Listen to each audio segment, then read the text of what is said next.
The US crisis diplomacy is in full swing. The recently reignited Middle East conflict is just one of the many crises and wars that the US is currently having to deal with. President Biden has made a personal visit to Israel and met Prime Minister Netanyahu, following the earlier deployment of 2 US aircraft carriers to the Mediterranean to deter Iran. At the same time, the US government is also supplying weapons and financial support in the Russian war of aggression against Ukraine, a situation that many in the US have started to find overwhelming. Meanwhile, China, America's primary geopolitical rival, is busy expanding its global influence at the Silk Road Summit. Is the US having too many balls to juggle at once? And could Xi and Putin ultimately be the ones to reap the benefits? Today on To The Point, we ask, superpower under strain, how many global conflicts can the US cope with?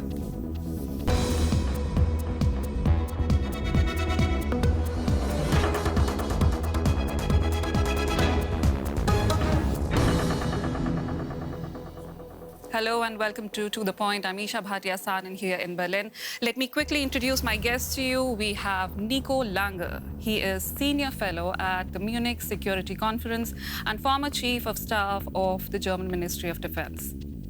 Next on the panel is Joseph Bramel. He is a political analyst and the European Director of the Trilateral Commission, a global platform for dialogue between America, Europe, and Asia. And we have Sudha David Wilp. She is a Senior Fellow and the Regional Director of the German Marshall Fund in Berlin. A very warm welcome to you all. Thank you for joining. Sudha, there is the Middle East crisis right now. Then we also have Ukraine and Russia. And then we also have China, Taiwan. Which of all of these crises is something that bothers US the most? Which is the most dangerous one where they need to focus most at the moment? Well, I think unfortunately, all three are interconnected, and there is an issue where the U.S. has to pay attention to all three crises in the world, hopefully together with allies, because without doing it together with partners, the U.S. will probably at some point, and is already feeling overstretched. I think there is an expectation that Europe will do more for Ukraine eventually, especially as the U.S. enters an election year. The Middle East is focusing a lot of energy for the U.S. administration right now, and we've seen this, playbook in the past. Many U.S. presidents get embroiled in Middle East policy, but I think at one point President Biden will have to pivot towards his re-election. Nico, the U.S. has been steering away from the Middle East for some time and focusing more on China and Pacific. But now the U.S. feels the need to focus more on the Middle East. Would you say that they are back in the role of global sheriff? What we can clearly see is when the U.S. started to retreat from certain areas of the world, the situation got worse. One of the reasons is that the Europeans were not capable of filling the gap themselves. But now we see America has to be a decisive factor in many crises.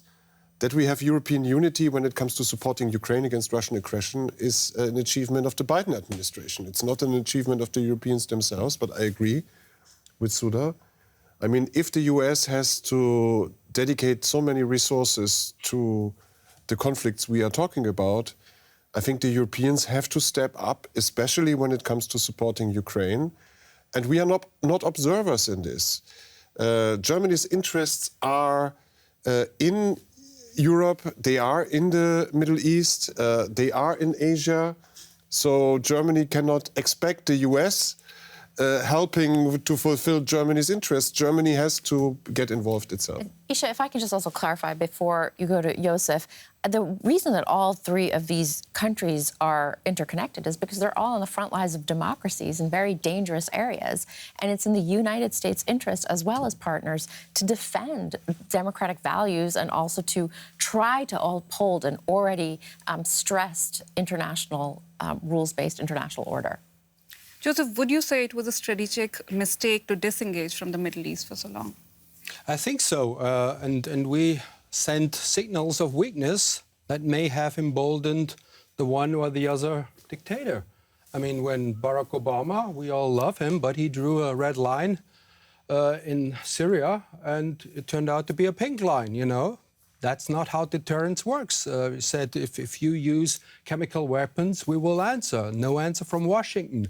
The withdrawal from Afghanistan didn't look heroic to other autocrats. So they may not be forgiven, but they may have calculated America's weak, has problems to defend its own democracy.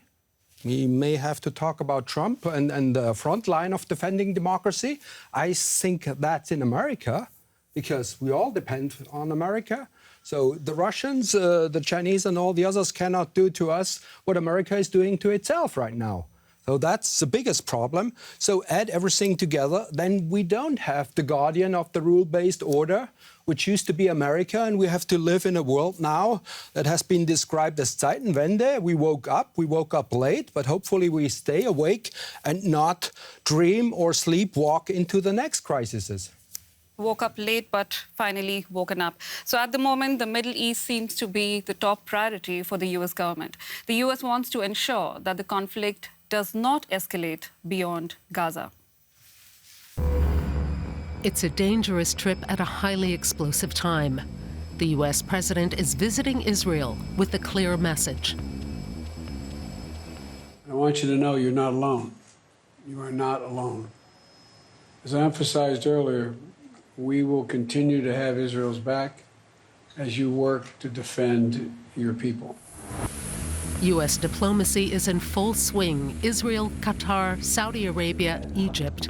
Secretary of State Antony Blinken is touring the Middle East to mediate and find solutions. Under discussion is also the precarious situation of the Palestinians trapped in the Gaza Strip. In Cairo, the U.S. and Egypt are discussing how to get aid from Egypt into Gaza without triggering a feared mass exodus into Egypt itself. At the same time, America is sending clear military signals. It is moving fighter jets and more warships to the region. Above all, the move is about deterrence, not only for Hamas, but also for other terrorist organizations supported by Iran, such as Hezbollah in Lebanon. Most recently, U.S. peace efforts had focused primarily on reconciliation between Saudi Arabia and Israel. But the war is now reshuffling the cards in the Middle East. Can the U.S. prevent a broader war flaring up in the region? So, your thoughts on that? Can the U.S. really prevent flaring up the war in this region? Can Biden really contain this? I mean, right now, President Biden, the U.S. is still the leading force in the world, the leading power, the leading hegemon. And President Biden must do something to try to stop a conflagration of the Middle East. But he can only do it also with partners. Chancellor Scholz was also in Egypt. Annalena Baerbock was also in the Middle East. So it is in our interest to make sure that stability can be achieved. But first and foremost, Israel does need to react to what happened last week. And Hamas is sort of discredited itself as a party to negotiate with. Hamas must be dismantled, and Israel has the right to exist. But certainly the hope is that eventually this two-state solution could get back on track, and a warming of relations between Saudi Arabia and Israel can move forward. But first, the hostages need to be released, and Israel also has to make a statement and not let what happened last week go unanswered. Since you mentioned Scholz, how were the two visits different, Scholz's and Biden's, when it comes to the outcomes? Well, I mean, first off, because of the horrible tragedy with the hospital, President Biden was not, didn't get the opportunity to meet with Abbas and with other Arab leaders. Chancellor Scholz managed to have a meeting in Egypt. So, but I still think that what the U.S. does, what it signals, comes first, and the Europeans usually fall in line, or there may be nuances that would maybe help the situation. But for the most part, I think Europe and the U.S. must try to remain in lockstep, just as they have done with Ukraine. But can U.S. continue the task of mediation if the Arab leaders refuse to meet? Yes, I think so. I mean, the situation about the tragedy when it comes to the hospital is more clear now. I think the combination of sending a carrier strike group and sending diplomats is the right one. And it's only the US can provide this. Unfortunately, we do, as Europeans, we do not have those instruments at our disposal. That is our weakness we have to work on. The distinction between the terror organization Hamas and the Arab population in Gaza, I think, is very important. Unfortunately, we in Germany are not good enough in making that distinction. So far, what I've seen from the US is something I think that could be helpful, and we have to say it's early, but so far it's working. Deterring Hezbollah from joining the war against Israel, I think, is the most important immediate issue. Many further developments would develop on that, and so far I think the US is setting the right tone there. There are about 2 million civilians in Gaza, and half of which are children. Is the US working on getting a humanitarian corridor for them? They're doing that, but what is more important is that there are not more of that. So to keep both Hezbollah out of the war and Iran, so the clear signal deterrence is important. As bad as it is right now, it could be a lot worse. So that's the most important. So this doesn't enlarge. And US are the only credible voice who can do both. Assure security. They are the security guarantor, even of Israel. I mean, who would have thought that Israel would be surprised like that? I mean, this has been amazing to many of us. So it needs America, but America is only the other force who can also say, don't overdo it, don't make the same mistake as we did after 9/11. So military force is not the only solution. I mean, Biden knows what Yes. Americans are talking about it. So if we did that, we would have a problem, especially we in Germany.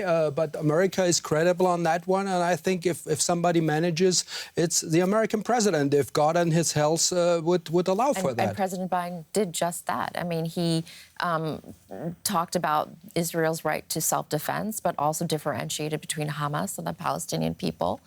And also mentioned that, there has to be a humane way to let civilians cross.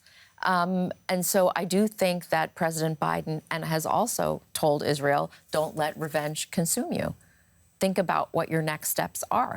And I do think that President Biden still wants to somehow achieve a two-state solution. Don't forget, President Biden and President Obama didn't have the best relationship with Netanyahu. And so I do think that President Biden loves Israel, but is also aware of the different players that are at the table. And he's best, with his experience, he's the best person we have to try to get some stability back into that region. But the humanitarian aid is still not reaching there, as we saw in the report. They're working on it. I mean, I know that they're working on it as right. There is constant shuttle diplomacy going on right now, and hopefully there will be a breakthrough. Now, a lot of experts are saying that if a ground offensive, which is planned, if that happens, that's probably not a very good idea. Is it too late, or can it still be stopped? We don't know what the IDF is really planning. I think they are doing well in not telling anybody. The ground offensive is an assumption. From a strictly military point of view, a ground offensive in a densely populated area is always a very, very difficult, long and dangerous endeavor, because it develops into three-dimensional warfare. The problem is, I think, that Hamas is using the civil population of the area to avoid being hit by IDF. And it's, I think, a combination of special operations and ground operations that can maybe find a way around that. But let's be clear. This terror attack on Israel, there needs to, from a point of view of the security of Israel, which is also raison d'etat of Germany, there needs to be an answer to that. And I share the view of IDF that Hamas as a terrorist organization needs to be destroyed to provide security for Israel. And the question how to have a distinction, again, to separate the terrorists from Hamas and the population that wants just a normal civil life is something that we did not pay attention enough to, I think, also for the last decades. Right. Because there would be possibilities to organize a better life in Gaza. There would have been possibilities before, but Hamas was taking over. The authorities are not playing the role they could have played. Maybe there is a way to transform this into a situation where a better life is possible in Gaza after this. So the ground offensive is still an assumption. But if it were to happen, would the US still support Israel financially and technically? Of course. There's no question about that. That's what Biden made clear. And if, in that case, if Israel were to take Gaza Strip, then US would still continue? Sure. Okay, clear words. Talking about current sentiment in the US, how are people in America looking at this? Well, I think the sympathy lies very much with Israel. But of course, you know, there is a split in the Democratic Party to some degree. You do see people also in college campuses, unfortunately, I think not necessarily having enough information and realizing the difference between Hamas and the Palestinian people. And so I do think that the government, no matter Republican or Democrat, will always support Israel, just like for Germany. Israel is an important, valuable partner for the United States. But I do think that the United States also would like to see a two-state solution. No matter how hard it is, that goal should not be given up. We've made now, obviously, moved backwards on that path. But hopefully, as Nico Lang said, it may take a tragedy to try to get people to talk about this again. You wanted to pitch in? Not necessarily, but I mean, what policymakers want and do is one thing. I mean, it's clear in Germany and in US, but take Arab states, you know, this Abraham Accords, I think that's off the table right now. That was the cynical calculation of Hamas, not only at the expense of its own people to gain power within Palestine or in the territories, though that's their cynical power game, and to destroy that peace movement because they would be out of business. I mean, warfighters, terrorists are not in a good position when there will be peace. And Arab states who have neglected, you know, the two-state solution, I mean, they weren't really interested when you remember WikiLeaks and what all they said and not did. And now they have to be aware of their population. Not only in Harvard, you have to be careful what you say, because there are so many people who do not differentiate. I mean, in these regions of the world, I mean, the leaders have to be careful not to be swept away by their street folk. So let's not be too optimistic about peace solutions. Let's just contain the situation and avoid a bigger war. Contain the situation and think carefully about what our contribution from a German and European point of view should be. Because, yes, we are on the side of Israel, that's very clear. Yes, we have diplomatic possibilities, and the Chancellor showed that with going to Cairo. But at the same time, it sounds paradox, but more support for Ukraine from a military point of view could be exactly what would be needed, while the focus of the US is necessarily very much on the Middle East. And the US is the only one really with the tools to achieve a solution in the Middle East.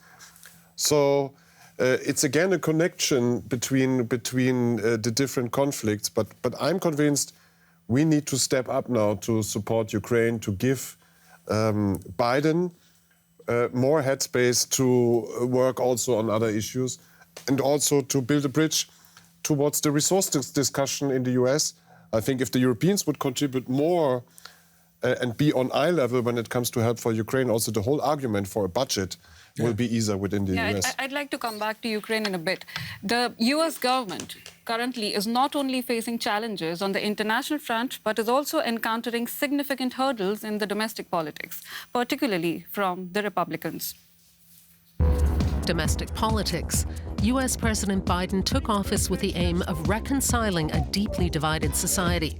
After the polarizing Trump years, he wanted to bring the political camps closer together, so far without success. There is chaos in the House of Representatives. There are budget disputes. And Donald Trump may well stand again as Biden's Republican opponent. The Ukraine war. The counteroffensive is threatening to become a bloody trench war. New funding for weapons to Ukraine is being blocked by the domestic political turmoil. Power struggle with China. Here, too, there is hardly any progress on delicate points of contention, such as Taiwan or advanced technology. Despite so many crises, the U.S. is asserting itself, also with respect to the Middle East and Ukraine. We're the United States of America, for God's sake. The most powerful nation in the history, not in the world, in the history of the world. The history of the world. We can take care of both of these and still maintain our overall international defense. Can the U.S. manage multiple crises at once? Sudha, can the U.S. manage two wars at the same time? It has domestic issues to deal with as well. Sure, the United States can definitely manage the polycrisis world that we live in, but we can't do it alone. We need to do it with partners. And also, President Biden has to be careful, of course, about domestic sentiments because the American people are tired of these endless wars. Ever since, after George W. Bush has been in office, America has shown more restraint. But unfortunately or fortunately, it seems clear that the United States has to maintain a presence, has to show deterrence. Otherwise, the rules of the jungle will, be sort of the rules that we have to contend with. So, unfortunately, also the United States, because everything actually is relatively going well, the economy is quite strong compared to other industrialized countries, but we seem to be making our own goals because of our polarization and inability to work together in D.C., and we're seeing that playing out right now in the House of Representatives. You were talking about Ukraine. Now, Ukraine is concerned that the Middle East crisis would have an impact on them and they might not get the financial aid that they've been getting. Is the concern justified? I think the concern is about the combination of the specific situation in the political system in the US and the non-approval of budgets and the attention the US is now dedicating to the Middle East. And in Ukraine, it's a very practical matter. It's not about political support. It is about military support. And if ammunition is running out, if certain types of weapons are running out, then Ukraine will have a weaker position. And Russia, at the same time, while we are talking, is trying to gain the initiative, to seize the initiative on the battlefield, because they know that it is a problem for Ukraine if the US support would not be there anymore. We will see if the US will find a solution. There is talk about a 100 billion package that might include help for Israel and for Ukraine and other elements as well that could solve the situation. But the US has to elect a speaker first, and the time is running, and Russia is attacking. That is the situation as we speak. So I think also that points to a necessity that the Europeans are stepping up, also to give Ukraine more confidence in the situation, because it changes the calculations clearly already on the Russian side. The Republicans are not able to agree on a speaker. How does that affect America's reputation across the world? Well, it shows that we're paralyzed and we're dysfunctional in Washington because there is a lot of bipartisan consensus when it comes to Ukraine. If you look at the Senate, Republicans and Democrats both think that Ukraine is in the national interest. And the same goes with Israel. I think in both chambers of the Congress that support for Israel is a must. But without having a speaker, no laws can be passed, no money can be allocated towards these regions. And so we're facing a situation where the U.S. is looking like a banana republic when it comes to governing. If Biden were to resolve one of these conflicts, how would that help him in the upcoming elections? I think he will try to tell Zelensky, if he hasn't done so far, I think he has done so far, to come to terms with some solution, because Biden doesn't want to have the Ukraine issue in the election. It's not only unpopular with Republicans.